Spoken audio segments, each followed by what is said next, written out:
Hello, and welcome to the Inside Writing Podcast. I am your host, Josh Sippie. As a reminder, all of these episodes are recorded live Wednesdays, 1 to 2 p.m. Eastern Time. You can sign up on the Gotham Writers website for free. Now then, on to the show. Today, we're talking with Daphne Palasi Andreades. Daphne is the author of the debut novel Brown Girls, which was selected as a New York Times Editor's Choice and Indy's Next Pick, and featured on most anticipated lists in major outlets such as The Guardian, Chicago Review of Books, Electric Lit, and more. Brown Girls is now available in the UK and Commonwealth and is forthcoming in France and Germany. A graduate of CUNY and Columbia University's MFA fiction program, Daphne is now at work on her second novel. Daphne, welcome to the show.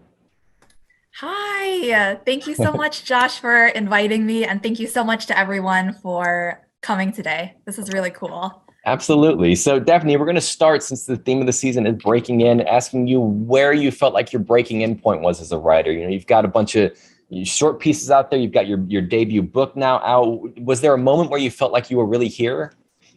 Oh man, it is so hard. It's so hard to pick one moment because I really do think that all of those moments are important. Of like when I can remember when I sent in I published my very first short story or something like that, or I was accepted to my very first writers conference. Like all of those little moments were so validating, and they really, I think for me, from my experience, they really have built on top of each other to help me feel more confident as a writer.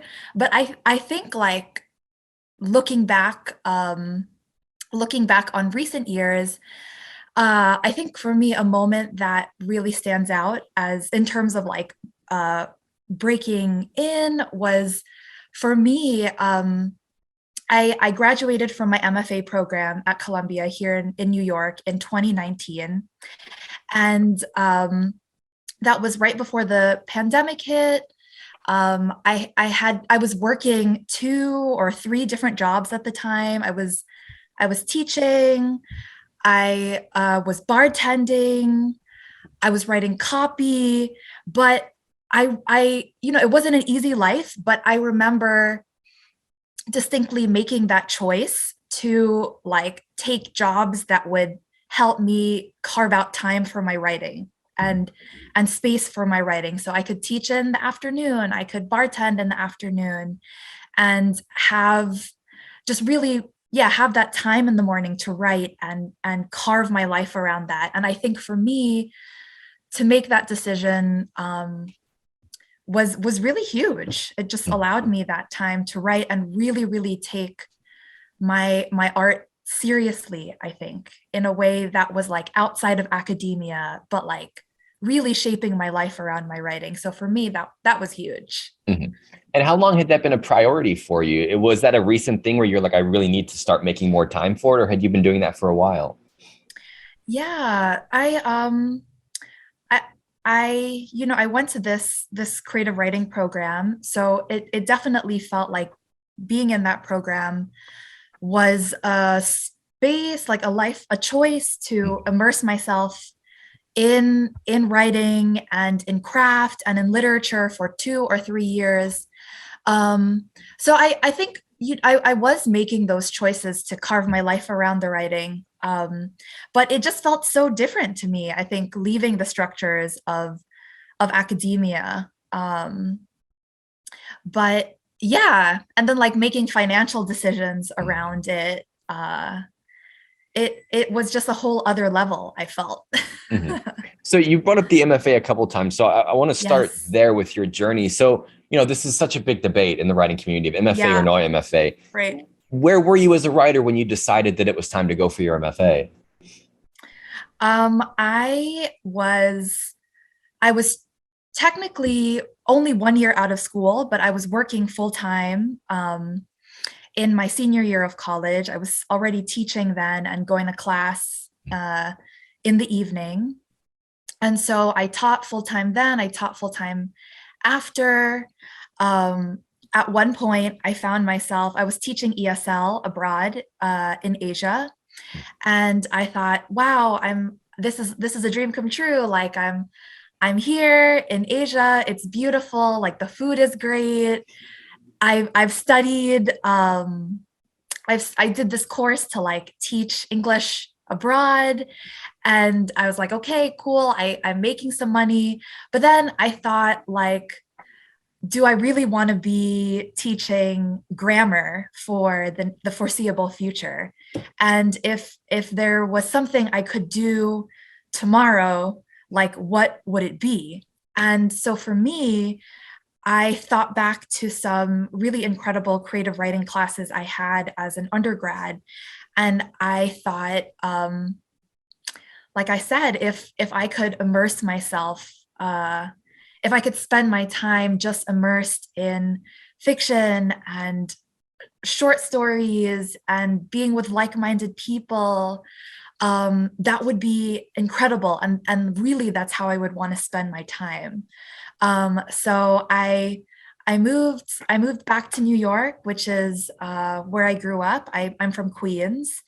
Um, and I thought, this is my hometown. New York is like this art capital.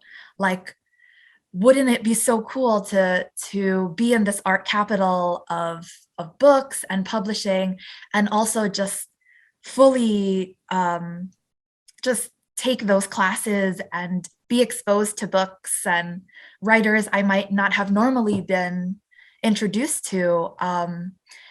But it definitely, there were a lot of things going through my mind too, because like uh, so few programs are funded. Like there are really just a dozen or so in the country, and Columbia, my program, was not funded. And so that made it really difficult and fraught to go back to like thinking about like the logistics and the money again. And like, is this a good decision?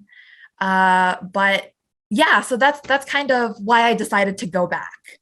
Long story short. Yeah. And, I feel like a lot of the things you're missing there at the end, especially, are things that most writers wrestle with, which is, does it merit the financial burden it will bring on? Right. So I want to ask, do you feel like where you are now as a writer is thanks to your MFA program, or do you think it would have came in time anyway?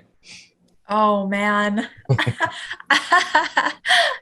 um it's hard to say. It's hard to say, what decisions could I have made that might have led to other things. But yeah, I mean, just to answer your question, I do think that the MFA and specifically studying fiction did really help me a lot, and was incredibly formative in terms of like finding readers, finding mentors, like I said, getting exposed to other genres and books and writers I might not have gravitated toward.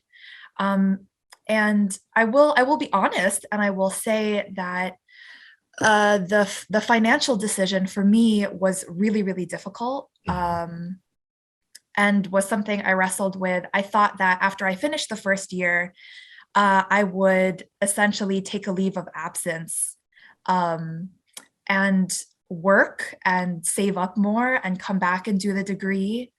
And so, yeah, I mean, financially, that was what was going on too. I think for other reasons, the MFA was difficult in that it was Columbia was a very, very big program. There were like, I had probably 75 people in my fiction class, so it made it hard to really, for me, I think, connect with people. And then being in such a big program, I sometimes felt like people were fighting for attention from different professors, and like that wasn't any fun. That kind of toxic competitiveness, people putting each other down, things like that. And like Trump was also president at the time, so there was all of this like anti-immigrant rhetoric. My program was also very predominantly white, just to be straightforward, and that made it hard as a woman of color and as an immigrant kid. I really felt so out of place. So I think that what I'm trying to say is that the first year was was really difficult. There were a lot of like personal things going on, financial things, things in the world. But eventually I decided, I had a lot of my own insecurities and doubts, but I decided to stay and try to push those thoughts away and think I'm here to grow as a writer and I need to use this time well. Mm-hmm. Yeah. No, that's a great answer. Only reason I ask because again, there's that unending debate of when it's right for someone, when it's not. So I really appreciate your honesty there on what it was like.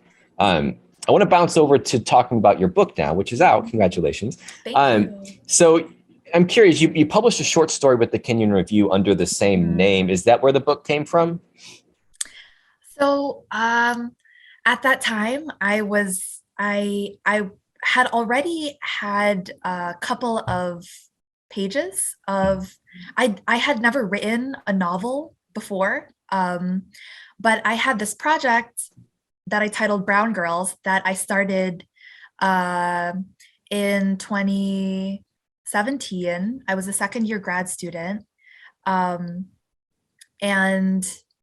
yeah, I had only ever written short stories before, and I don't think I had the confidence to say that I was writing a novel. Just even that for me was intimidating, I think. But I started working on what would eventually become Brown Girls, and I think in my mind to give the novel a low stakes feel, I thought, oh, I think this is just a short story like everything else I've done before, and now this short story happens to be 50 pages, and now it happens to be 100 pages, and so it kept expanding organically. But in terms of the Kenyon Review publication and contest, I love the Kenyon Review. I had a best friend that was in my class and was published in the Kenyon Review. And I thought, let me keep that publication on my list. I saw that the publication had this contest where the author, this Filipino-American author, I'm Filipino-American, Mia Alvar was judging the competition. And I thought, oh my gosh, I love Mia Alvar. If Mia Alvar could read one sentence from my project, and if she turns it down, I'll be so happy that she would read one sentence. And she ended up selecting I submitted excerpts as like a flash fiction, and she ended up selecting my piece as first place in that contest. And so that was so encouraging, Josh. Yeah. A belated congratulations for that too, because that's a big honor. So thanks. Where were you, like, where was this novel's progress whenever that story came out? Did it sort of fuel you to keep going with the novel, or was it already essentially done? Yes, no, it was not done yet. It definitely fueled me to keep writing. And at least where I was at that point in time in 2017 or so.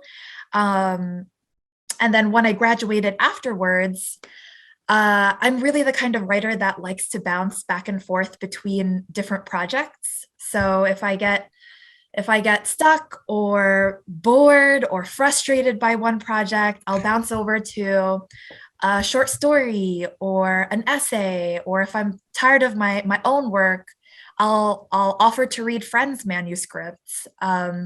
So Brown Girls was just one of those other projects at the time. I think I had some kind of like awkward length, like it was too short to be a novel, in my opinion, but too long to be a short story. So I didn't know what to call it. I just called it a novella at that time. I think I might have had maybe 90 or 100 pages, and like bits and pieces in my journals here and there. But yeah, like that publication and that distinction really just was so, and by one of my favorite authors, was really just fuel, to keep going with that project. I find it so funny how reluctant you were to call it a novel. So when did it really take hold that you were writing a novel, and did that change anything, or did you kind of know it all along? Right. Oh no. I I would not say I knew it all along. Definitely not. But in 2019, the summer of 2019, I went to the Sewanee Writers Mhm. Conference in Tennessee. And I was there on a scholarship. I was really excited to do workshop again and to like meet other writers, meet other established authors much further along in their career. And I was also really excited too because there were publishing professionals that would be there.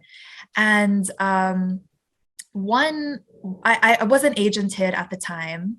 Um, I didn't feel ready in my work to query anybody, but I thought, let me go to this conference and just like start making some of those connections for people to reach out to for when I am ready.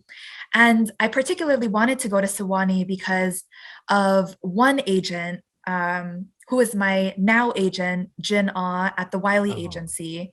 Mhm. I knew that she would be there because like you get the kind of roster of professionals and authors who will be there um, at these conferences. And that's what sometimes makes it worth the money if you receive some funding or no funding. Sometimes it's just worth going to meet people. Unfortunately, I mean, there's a whole host of systemic issues within that as well. And but I knew that Jin would be there, and I was really excited and nervous to chat with her and other agents. Interestingly enough, at my MFA program, we didn't really have those opportunities, those Mhm. connections of agents coming in and chatting with us as students, which is, I think, very different from what I hear from other, even conferences or MFA, other MFA programs. Mhm. So yeah, I had my meeting with Jin, my one-on-one meeting with Jin, and I was chatting with her just about some of her authors, her clients who I love, like um, Ling Ma, who wrote Severance, Alexander Chi, Justin Torres, um, Mary Gateskill. So I was just letting myself fangirl and be like, I love these authors. Maybe down the line, you'll love my work as well if they're in conversation.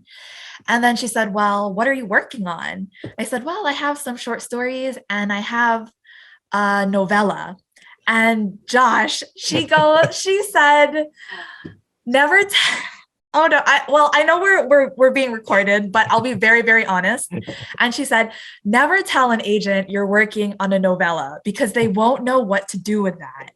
And then I thought, oh, well, that's some business advice. And I mean, I think for myself, I had been working on this project and it had been growing. I had been revising it. I had other ideas. I think there was a fear in me to not Mhm. call it a novel, but to hear it, I think from the business side, like you should call it a novel.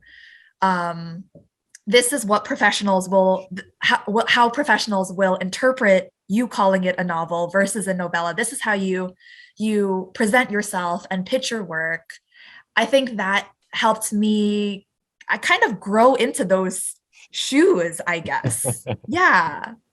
I like that. And I want to bring up the process of getting an agent because that's so funny that whenever you said you told her you had a novella, I was like, I bet I know what she said because so many of them say that. So Right. I find it so interesting that you went to this conference and you already sort of knew that Jen would be a great agent from you. Was that just from you having read so many of her clients, or how did you already have such a good idea that this was going to be a good agent for you? Yes. Well, I think I I remember thinking, oh, where do I even begin? Like Mhm. as a young college student taking creative writing classes, um, I was like, well, I'm not ready to pitch anyone or query anyone. I'm just working on my craft, working on being the best writer I can be. College, same kind of thought process with grad school, except I was letting myself dip my toe more into the business side. but I thought, oh, it's so intimidating. There are so many agents out there. Where does one even begin? How do you even narrow it down? And really, my thought process was to walk over to my bookshelf and look at my favorite books and go to the acknowledgements page and say like, okay, who let me narrow it down. Who represents some of my favorite authors, and like, why are they my favorite authors? How might my work speak to similar themes or kind of be in the same wheelhouse as some of these authors? And even if they're not in the same wheelhouse, I think that's still valuable information to query an agent and say, I really, really love these authors of yours. Will you consider my work or manuscript? But yeah, that's really what it was for Jin, my now agent, as well as other dream agents that I had. Really just relying on my bookshelves, or I remember even walking into like Barnes and Noble and like kind of taking notes, mental notes. And that's how I narrowed it down, I think. So you go in and you talk to Jen, and how long after that interaction did you query her? Yes. And was it an easy process? Was it like oh, hey, I remember you, this sounds great, let's call? What was that process like for you? Right. So I met her in August 2019, and she gave me her business card, and I felt like we had a really good one-on-one in-person conversation. I also knew that like it was attractive to me that she had been in the industry for so long, that she had had a lot of experience with many authors. She's a veteran in my eyes. And I loved so many of her authors and still do. So I got a good sense of her, I think, as a businesswoman from the books she had helped usher into the world, but also, like I said, from that conversation, just a better sense of her as a person and her sensibility, I guess.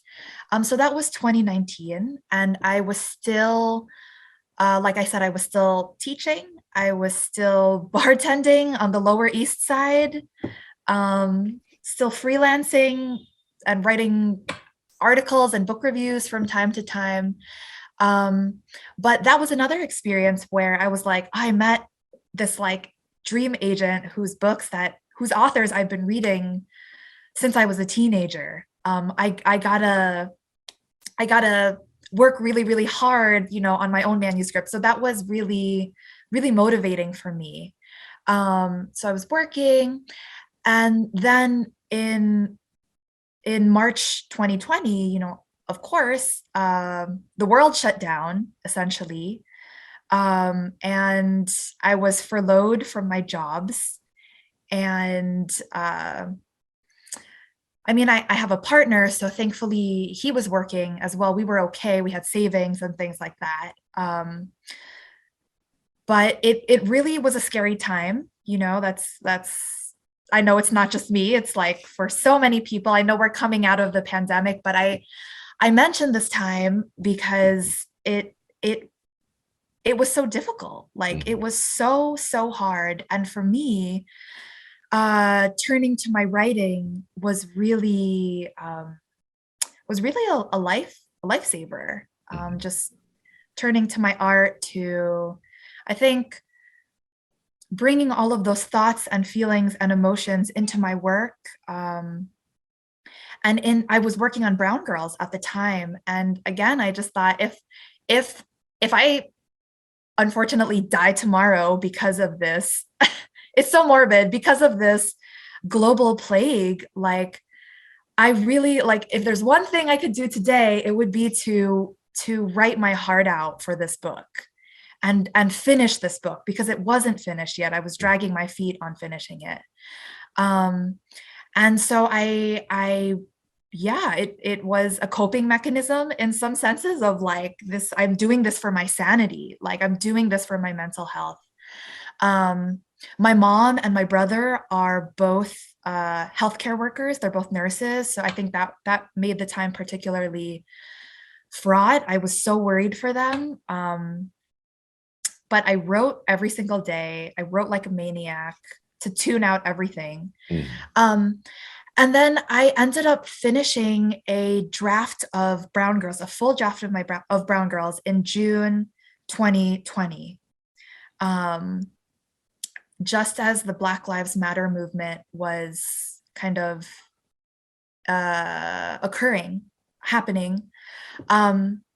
And so I finished that manuscript and I sent it to some trusted readers. I think I sent it to like 3 friends that I had gone to school with from my MFA. I sent it to one friend that I met at a residency, and my book is set in Queens. And so I sent it to 2 loved ones that I had grown up with.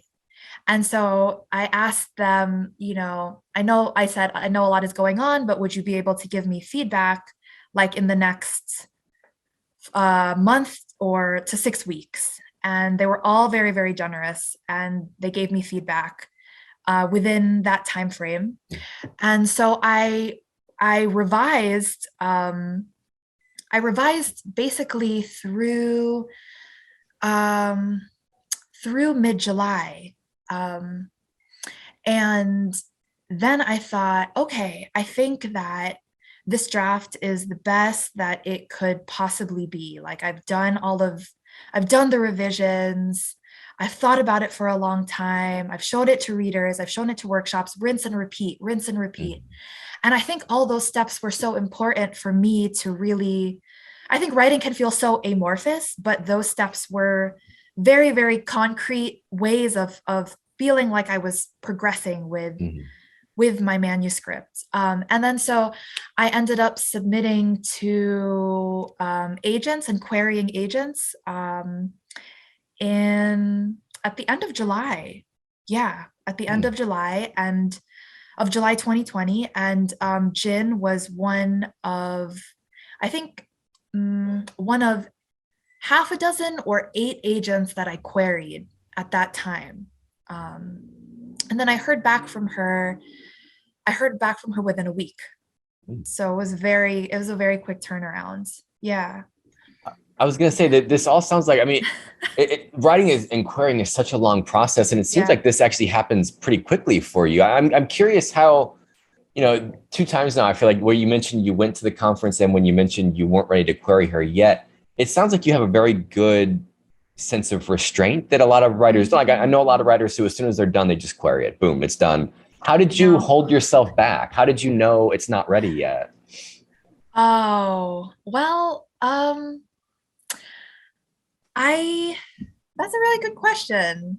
I think, like I said, I really, really wanted to make sure that the manuscript was in the best possible shape that it could be. Like I wanted it to be just every sentence. I wanted to know that every single sentence, every single adjective, every single verb, like was thought through and was deliberate.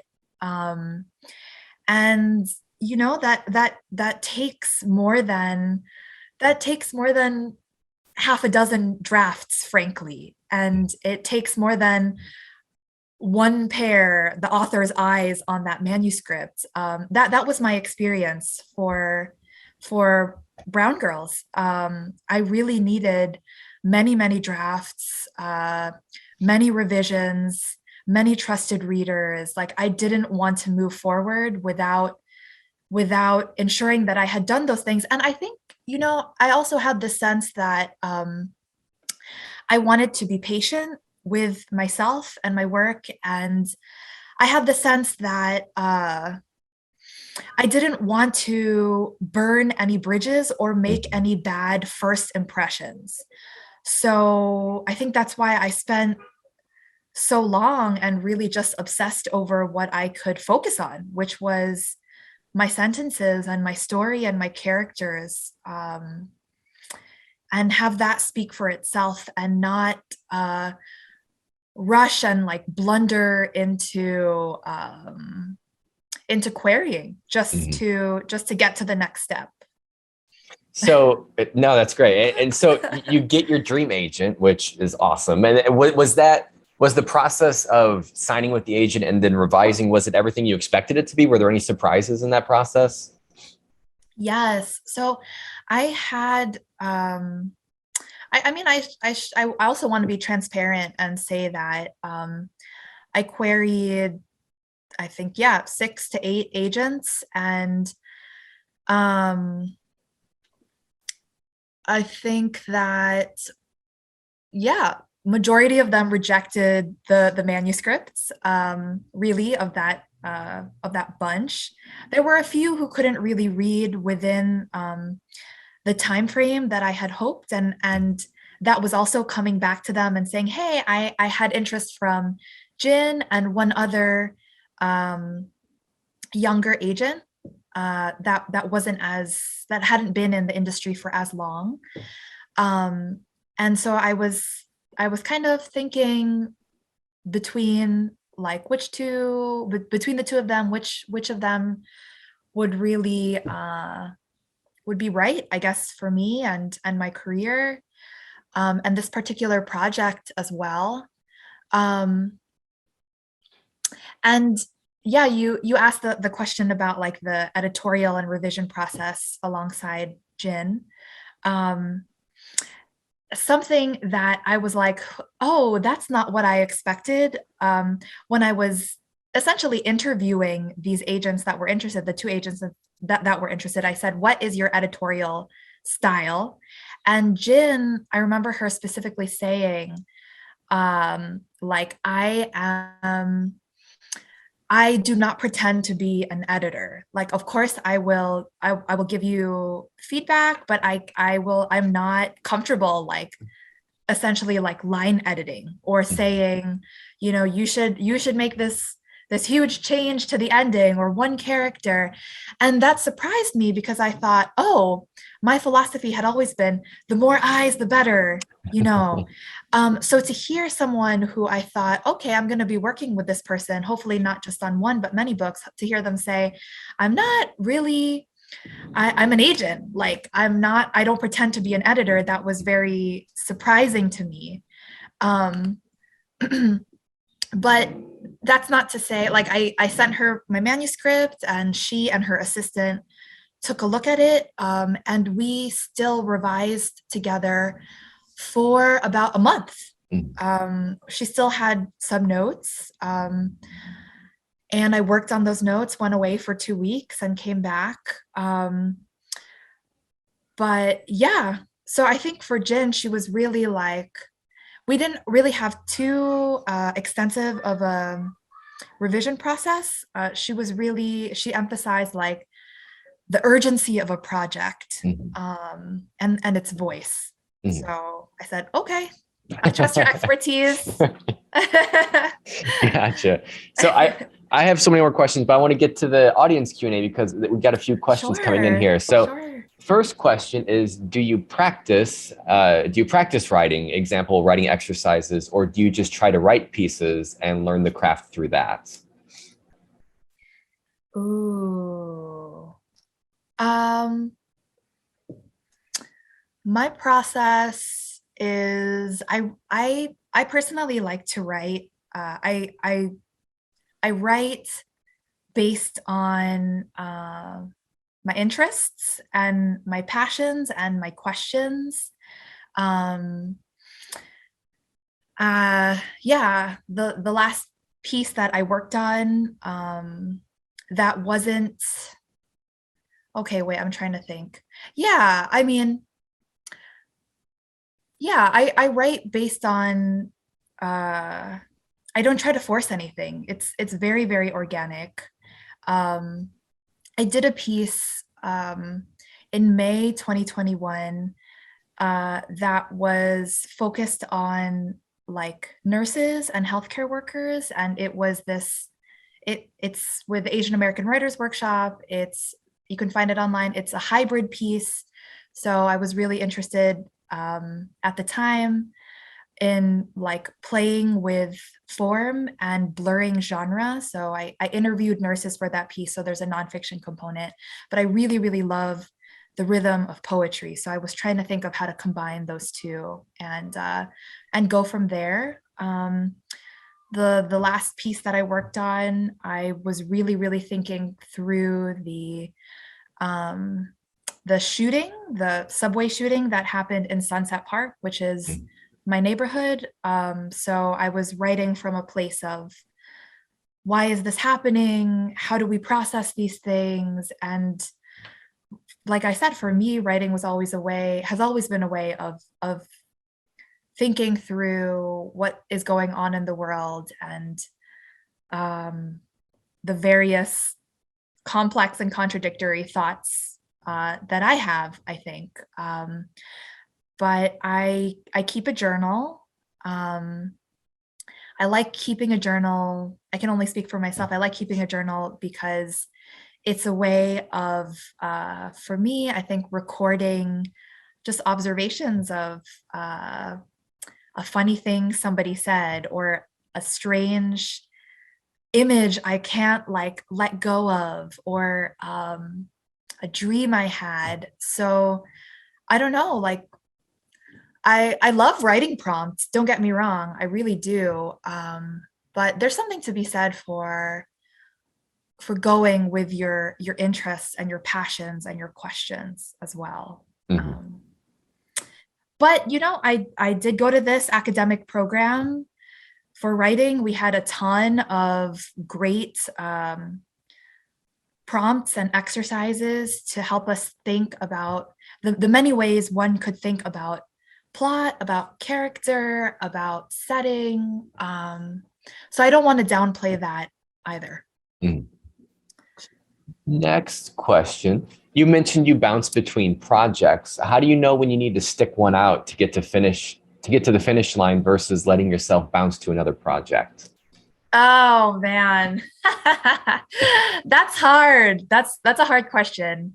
I'm trying to think just from my own experiences.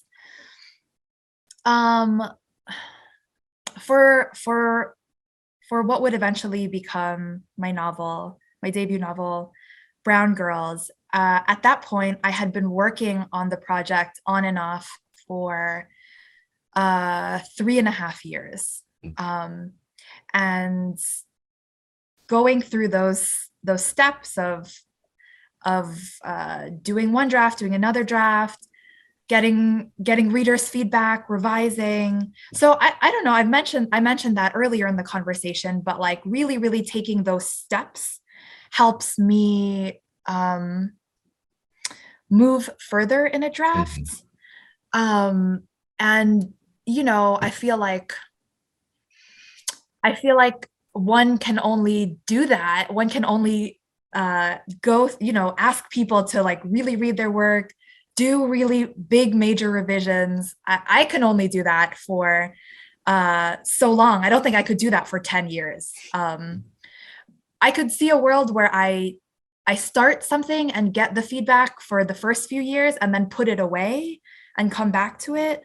But sorry, I'm trying to think of a succinct way to answer this question. I don't know. I think that really only the author can know, essentially. Only you can be the judge of your own work. And if you are if you're procrastinating, if an author also has to be very, very honest with themselves. If they're using their time and their resources well, I think. I have a really hard time. In the past, I've had a really hard time finishing projects. I get bored easily sometimes. So I do like to bounce back and forth between things. But I personally love getting to the end of a draft and being like, oh, great, I did it. And now I have all of this material, whether it's a 20-page short story or a 5-page essay or a really, really messy novel draft, I'm just like, oh, great. I got to the end. I have something to work with and like chisel out now and keep revising. So for me, it's really just like getting to the end that can be really difficult. But what's the word? Just it's like, oh great, I have what I need. This is the foundational material, and I have something to work with. Mhm. Next question.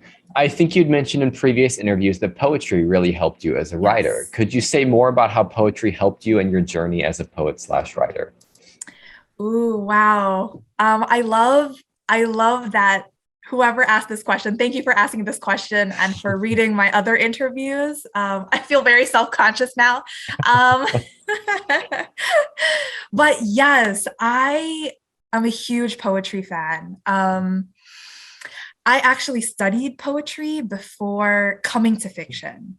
And I know people have all of these gripes and like preconceptions about poetry, like, oh, that's so pretentious, or like, why don't you just like get your NPR bag on or something like that.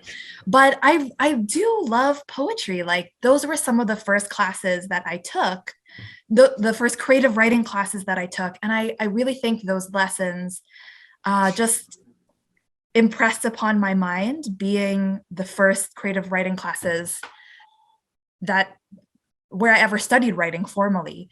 So I loved like learning about like really thinking of the precise and compressed nature of poetry, truly how every single word should matter and should have an effect on the reader. Something about that is just like, yes, every single word. Oh, that's crazy. How do you even do that? That's what I strive for, like every word being important. So there was that aspect of, yeah, precision, compression. I love that poetry is something you have to often read out loud and listen to. You have to hear like the rhythm, the music. I find that like the lyricism of it, I find that really beautiful. And then lastly, one of the first lessons that I learned in poetry was related to sensory details and how we can have as writers very, very like abstract concepts or ideas of love or like justice or something, but then like how do you take those big abstract ideas and make them concrete? You do that often through those sensory details of placing the reader in a body of like what does something smell like, taste like, sound like, look like. And so I really just took all of those lessons from poetry, the music, the language, and took that with me into my fiction, I think. And then also, I can go on about poetry all day. Sorry, Josh. It's okay. Yeah, I will say too that I was exposed to, yes, Elaine, I'm here with you. I was exposed to two incredible, they're technically poets, but I see them as hybrid writers. When I was an undergrad, the poets are Claudia Rankin and Maggie Nelson.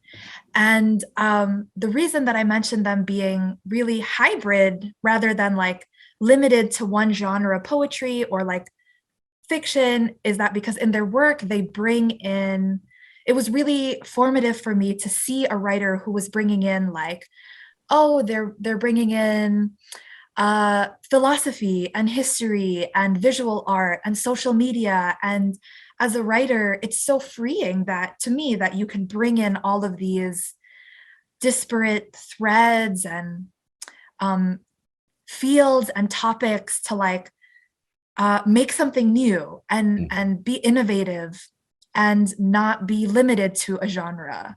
I found that really, really freeing and really beautiful, I think, as a young writer. Next question. That was a great answer, by the way. Thank you. Oh gosh. Nerding out over here. That's what we're here for. Next question. Hello, thank you for your frankness. I read this short story your novel is based on in the O. Henry collection. Congrats on that. Thank you. I'm curious to hear more about how the short story evolved into a novel. Specifically, your story is divided into sections with their own titles. Did those evolve into individual chapters, or is the novel more loosely based on the story? Ooh, that's a great question. I hope you pick up my book to see exactly, how the O. Henry story and the Kenyon Review, the O. Henry story evolved, into a novel. It's a bit difficult to explain, so I hope that you read the book.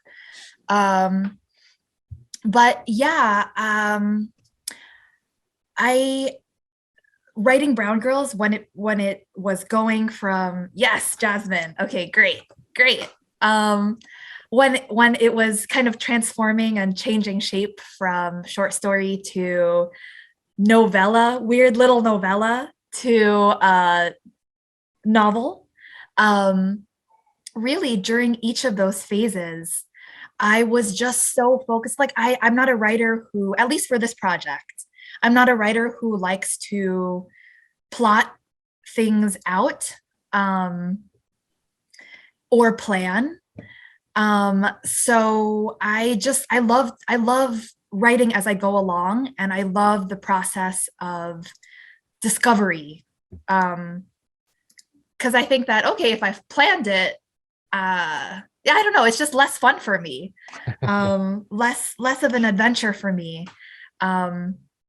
So yeah, in the process of Brown Girls becoming a short story to a novel, I was really just writing these short little vignettes and chapters as they would come to me. I would collect all of them in my journal. I would write on the subway. I would write in coffee shops. I would write at the library. I would write on my lunch breaks, and just really try to accumulate these vignettes and short sections. And they all built off of each other. And at a certain point, I transposed what I had in my journals to a Word document, and would just keep writing by longhand, which is how I prefer to write, and then transposing onto the computer, and then printing it out, marking it up, showing it to readers. So it was really a process of accumulation, I would say. And then like I was saying earlier, once I had that full draft, like beginning to how I wanted it to end, it was so much easier to go back and see, like this is a thread that I could keep developing. Or I see echoes from the beginning of this novel and the end of the novel. Like, how can I play that up? Like, so I loved seeing some of those things that I don't even think I recognized on a conscious level. Like, they were there, but really for me, revision is where I start to make much more deliberate decisions about like structure and character development and things like that. Gotcha. Mm-hmm. And then I think we've got time for one more audience question. Simple one. How do you choose what to read?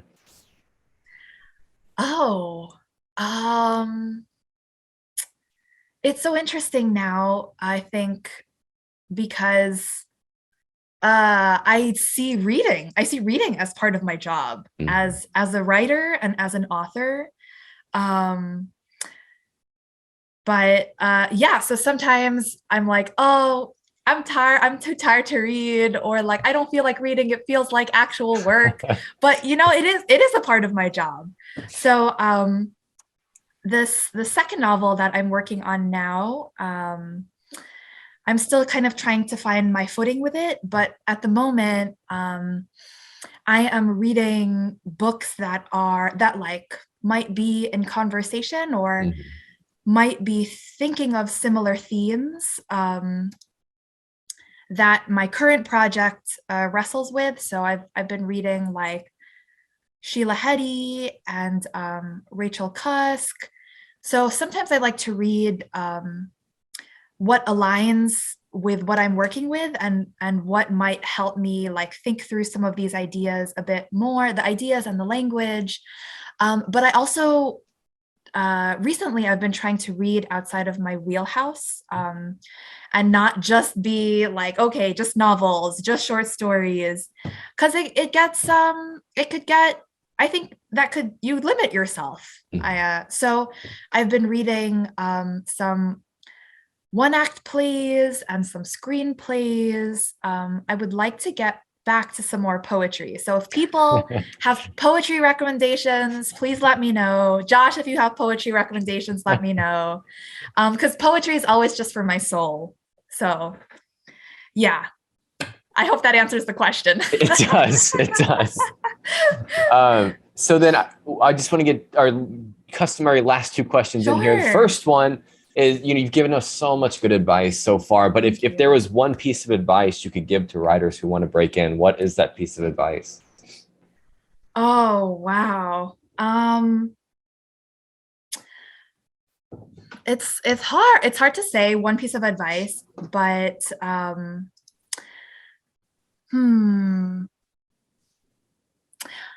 it's also kind of general, but I would say take your craft, take the art as seriously as possible as you can in all arenas of your life.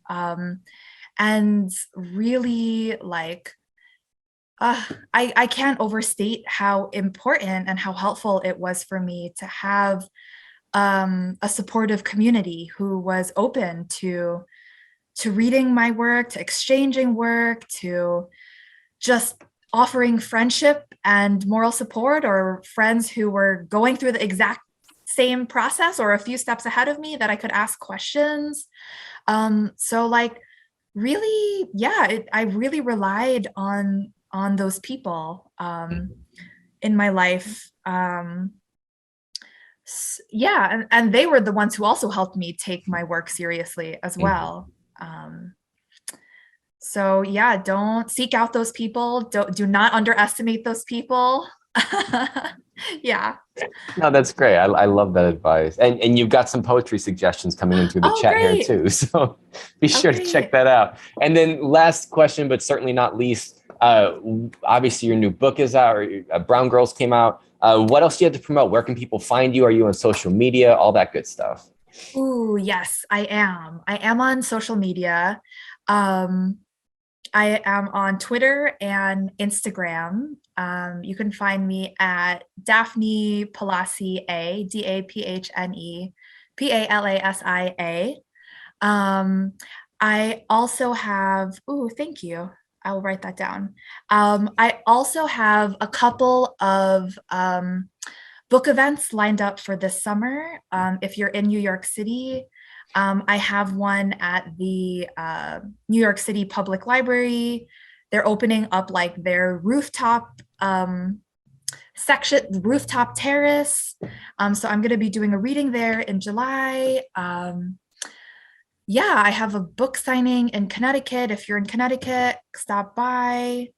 And then I will also be doing a couple of events for Filipino Heritage Month, Filipino American Heritage Month in October. So all of that is on my website. And we'll include links to all those in the show notes as well. So if anybody isn't sure where to find that, I can put those all in the show notes. Daphne, thank you so much for being here today. This was such a great conversation. Thank you so much, Josh, again for having me. And thank you so much, everybody, again. So to all of our listeners that are here, we're back next week. We have 2 episodes next week, Tuesday and Wednesday. So we will see you then. And thank you for being here. Bye. Thank you.